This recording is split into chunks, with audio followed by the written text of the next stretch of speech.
Welcome to Love You a Brunch, the podcast for foodies and those who'd rather be brunching. Hi, I'm Jody Stapler.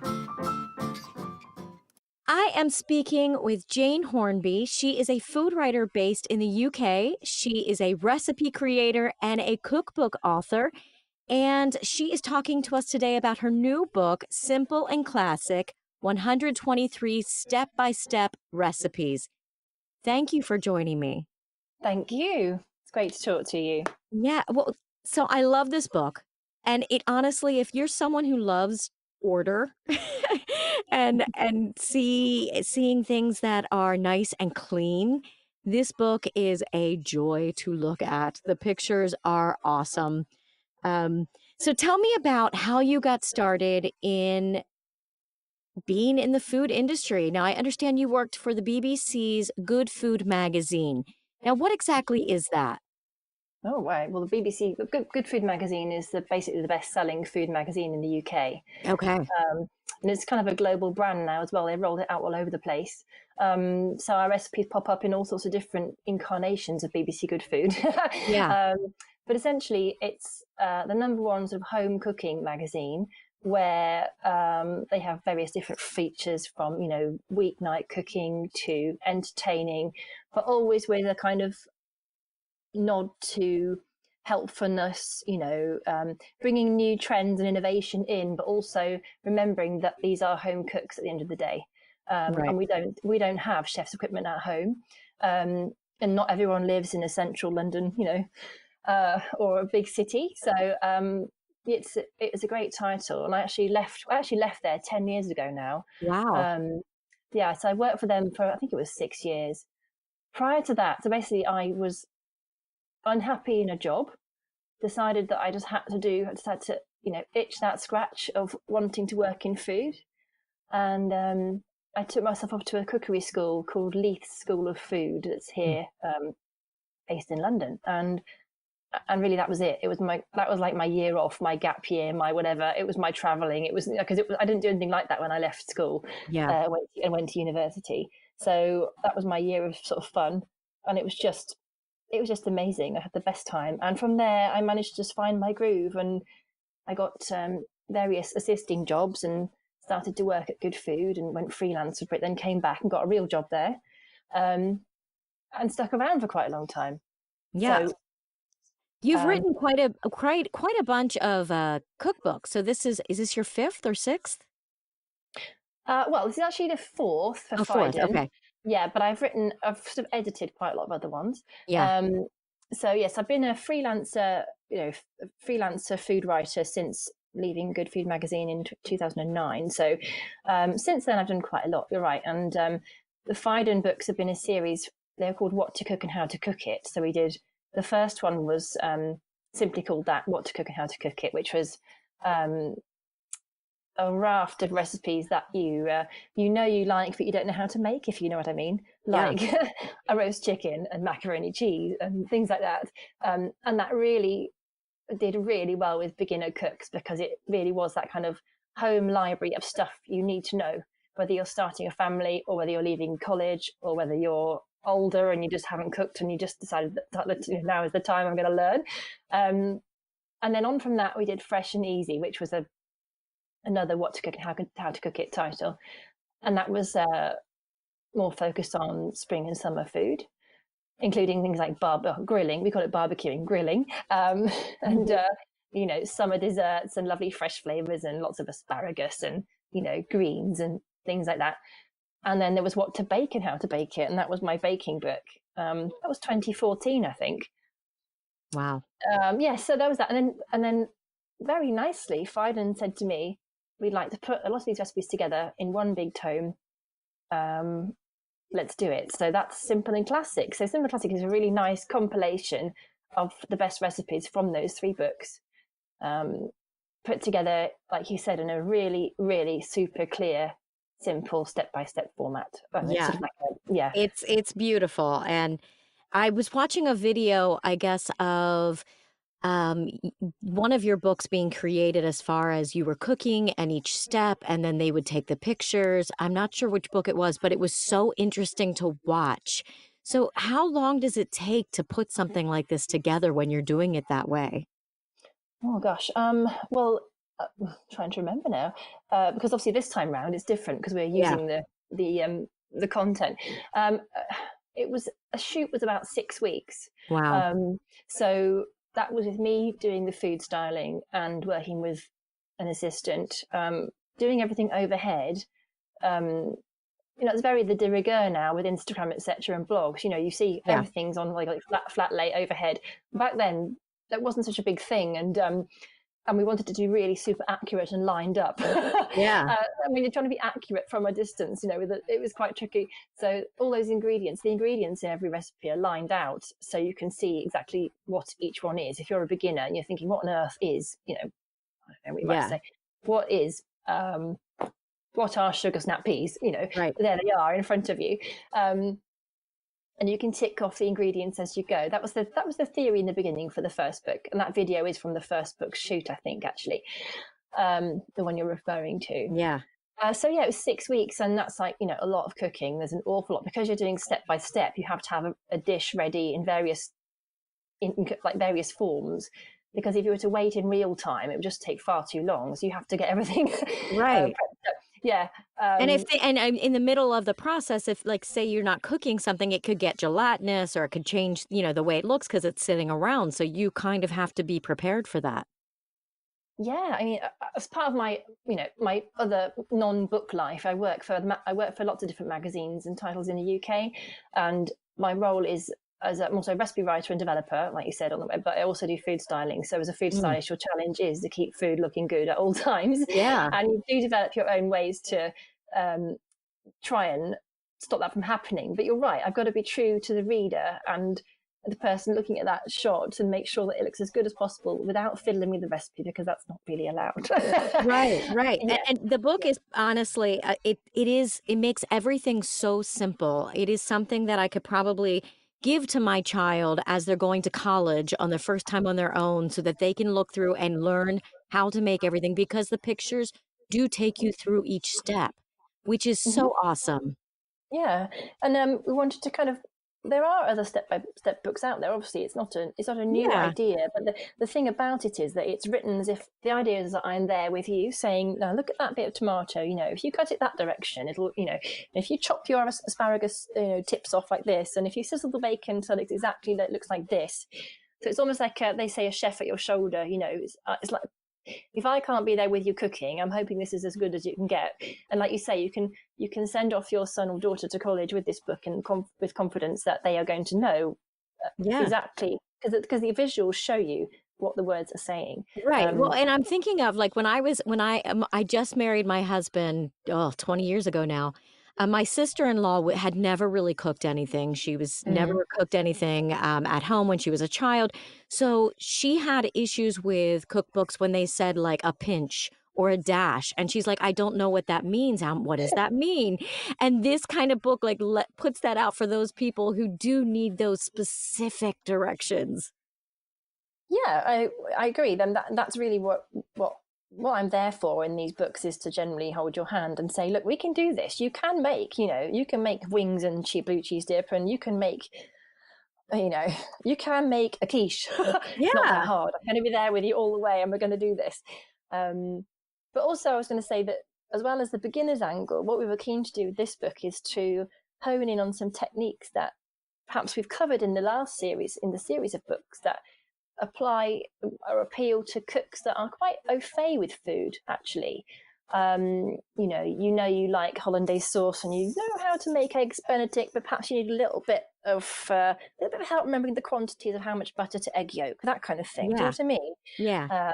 You love to make meringues, but you're not quite sure what kind of sugar you should be using and how exactly a stiff peak looks when you whisk it on the whisk.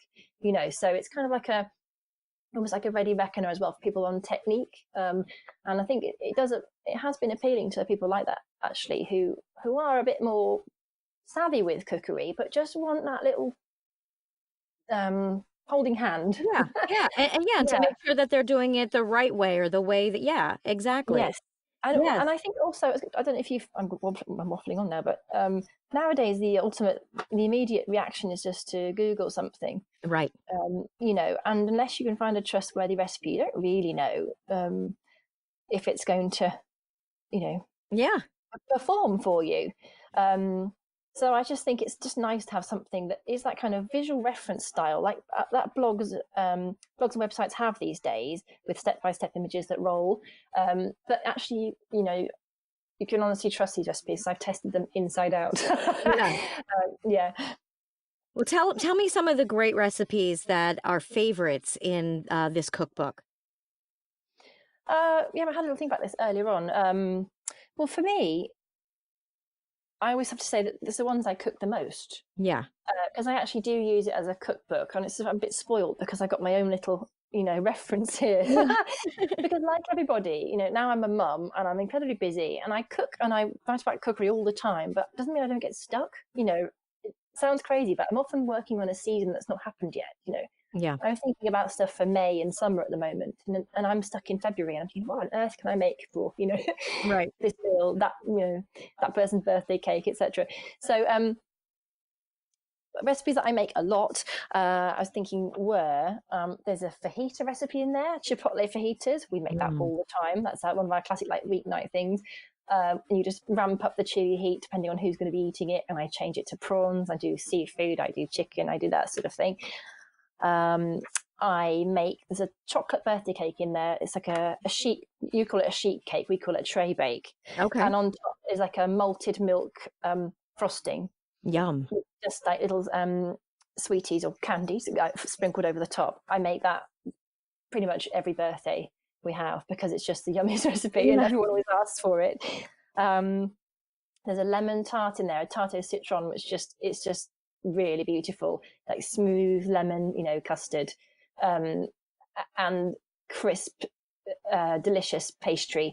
But you know, unlike other books that just leave you mystified, just like how on earth am I going to get that off the bottom of the pan? You know, how am I going to get it Yeah. off? And well, my pastry's cracked. What am I going to do? You know, all the information is in there. And my mum loves lemon desserts. So I make that for her. So there are loads of things from all sorts of angles, really. Brunch, there's sections, there's brunch. Well, Actually, I'm you have to looking remember. here at the mushroom risotto, and that's one of those things where everybody loves to order it, but they don't exactly know how to make it. Mhm. So, I mean, you have seriously the pictures from one step to the next. And so that, oh my gosh, what a help that is.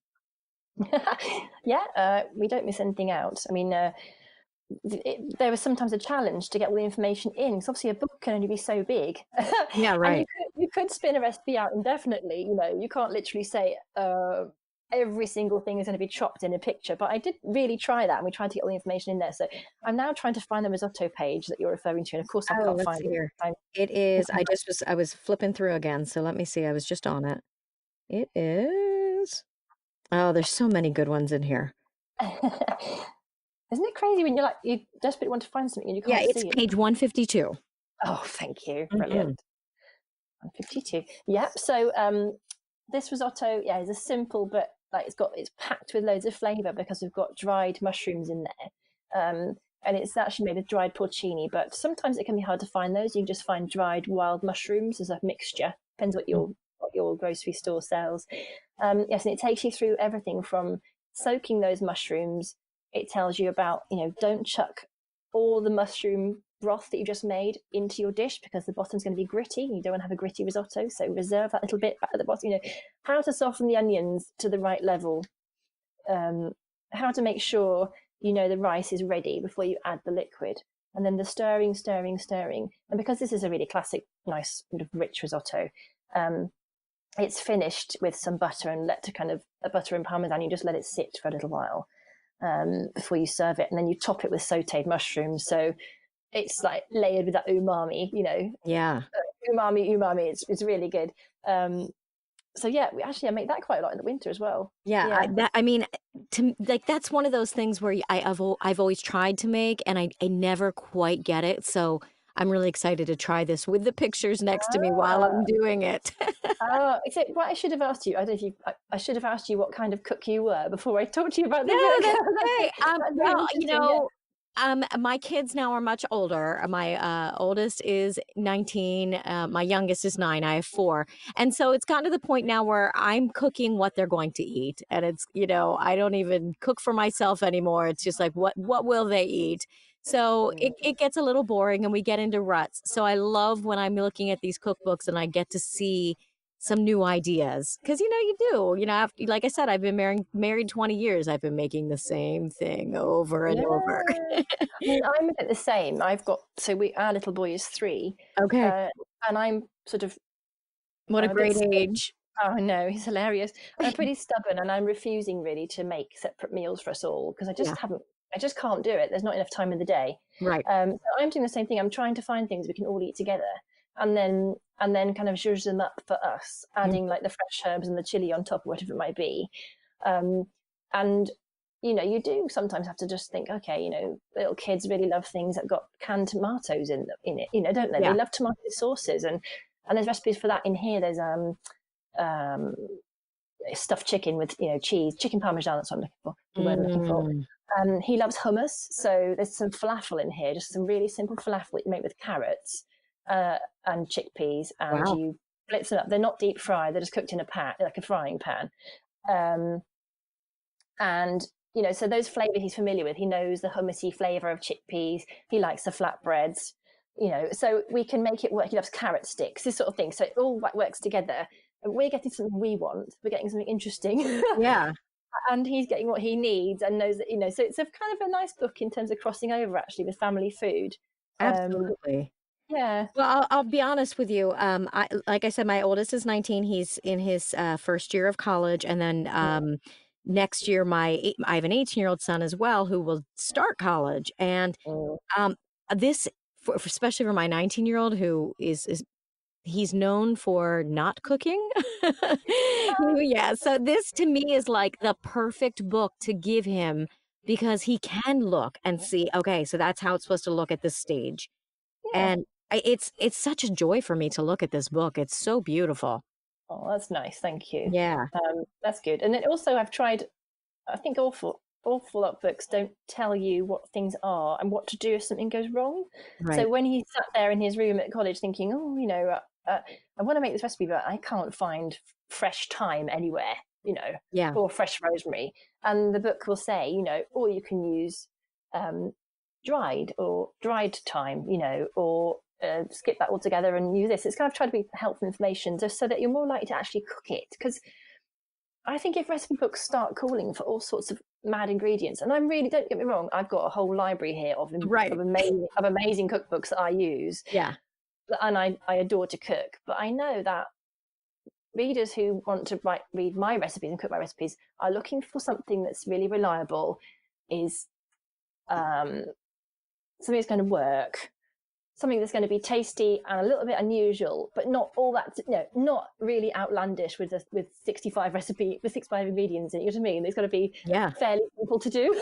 Yeah. No, I love that. Yeah, I love yeah, that because I think too many cookbooks nowadays are written as though, obviously you're picking up a cookbook, you know how to cook, so this is how you do it. And it's just, hmm, right out there. This to me is like the perfect gift for someone is who is a foodie, who loves to go out to restaurants, but maybe doesn't cook so much, or someone who's yeah. just getting married or is going to Hmm. college. It's perfect.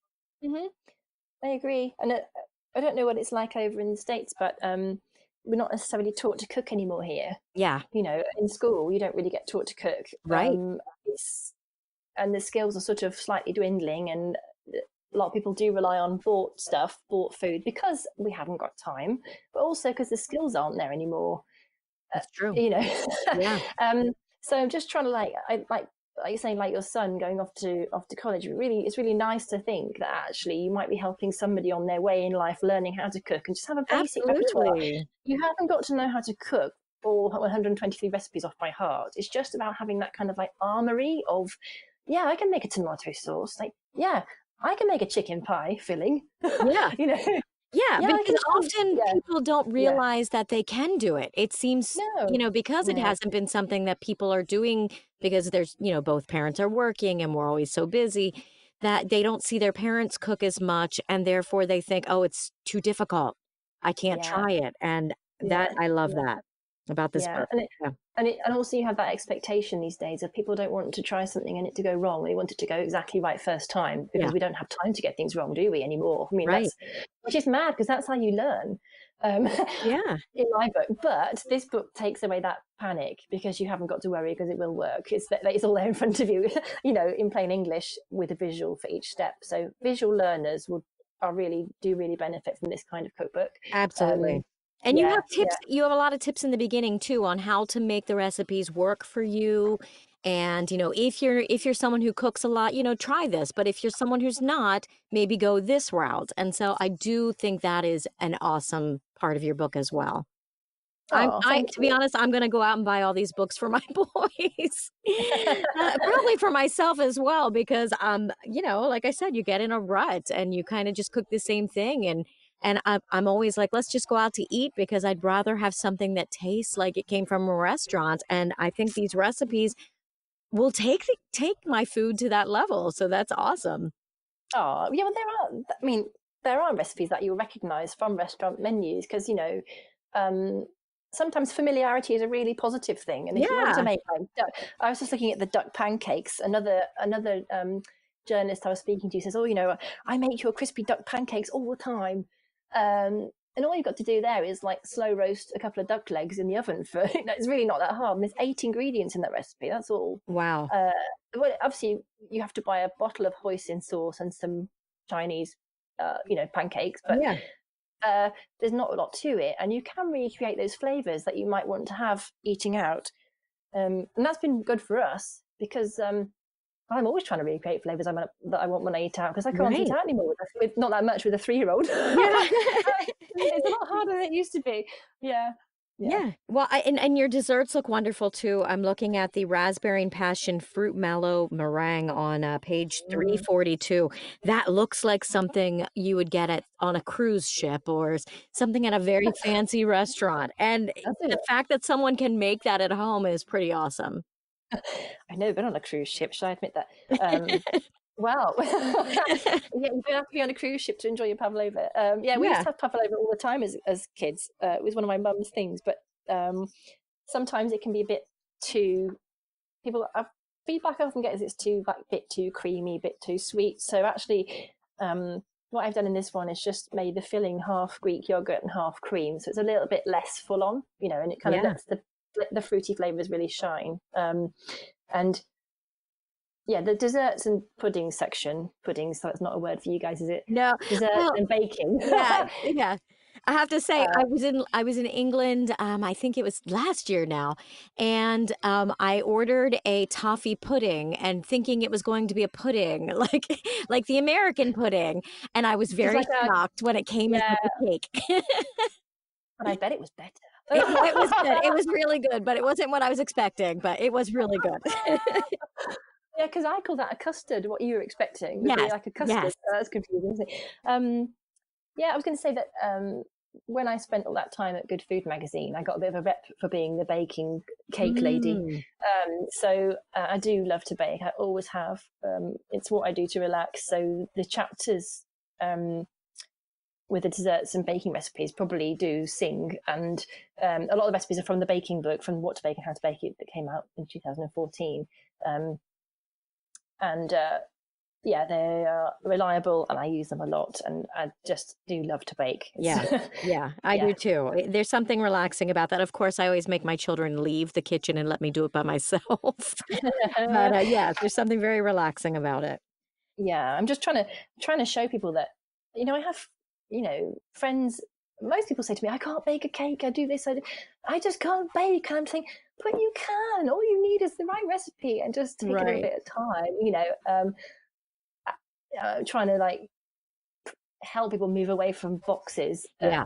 boxes and pre-packaged things that are full, like tubs of frosting that have sat on the shelf in a Ugh, supermarket for 6 months. yeah, When you can just make your own buttercream, it's just so simple. But I know that there's that barrier, like you were talking about earlier, just like I just don't know if I can do it. right. Um, but with this book, I hope that you can. I know you can. Absolutely. Well, it's an Yeah. awesome book. Do you think you'll be getting over to the US at all for any book signings, or Where can people find you? Well, I haven't got plans to at the moment, unless something changes. But I do have a website, so you can have a look at janehornby.com, and that's all new and shiny. And we've got a recipe section on there actually, which I've managed to put together, focusing on recipes that I've written for other magazines as well. So there you can see a bit of a kind of a recipe back catalogue that covers off different sorts of recipes. So that's quite nice. That takes you to some of my best recipes for BBC Good Food and other clients I have here, as well as talking about the books from Phaidon. Okay. And it has some short excerpts from those books, so you can have a flick through and of the books. Can people buy your books on your website, or where can they find them? Yeah, okay. Yeah, you can click through on there. I'm also on Instagram and all those usual places. Instagram is I don't tend to do Facebook all that much, but yes, right. I'm on Instagram, and I'm just if anyone's ever got a burning cookery question, they can always email me through my website, and I'll do my best to reply. Perfect. Yeah, the book should be on sale pretty much everywhere. Obviously, it's on Phaidon is the publisher, and they're based in New York and London, so I'm really lucky there that it's going all around the globe. Yeah. Yeah. Well, it's an awesome book, and it's called Simple and Classic 123 Step-by-Step Recipes. And I'm seriously going to get it for everybody that I know, especially like, the teenagers that I know that are just coming out and trying to start doing things on their own, because it is cheaper to cook by yourself than to go buy stuff all the time. So it is, yeah. Once you get a store cupboard together, in your pantry, and you've got a can of beans and you've got whatever, and you've just got to buy some fresh things. That's when you're really rolling and you can start cooking for yourself properly. That's why I think. Absolutely. Yeah. Well, thank you so much for joining me, and it was such a pleasure speaking with you. I love to listen to your accent. I could just listen to it all day. I'll do a podcast of my own, shall I? Thanks, Jane. Thank you. I want to thank Jane Hornby for joining me today and for sharing her cookbook with us, Simple and Classic, 123 Step-by-Step Recipes. Make sure you pick up her book and check out her website at janehornby.com. I also want to thank you for joining me today. Please make sure, if you like our podcast, to subscribe wherever you're listening, and join us on our Facebook page, Instagram, and Twitter, and share us with your family and friends. If you appreciate our podcasts, books, music, and our goal of helping others fulfill their artistic career dreams, and would like to see it continue for many years to come, please join our Patreon and become a sponsor at Willow Moon Publishing. If you have any suggestions, feel free to leave a comment or email me at loveyouabrunchpodcast@gmail.com. Thank you so much again. I'm Jody Stapler, and join us next week on Love You a Brunch.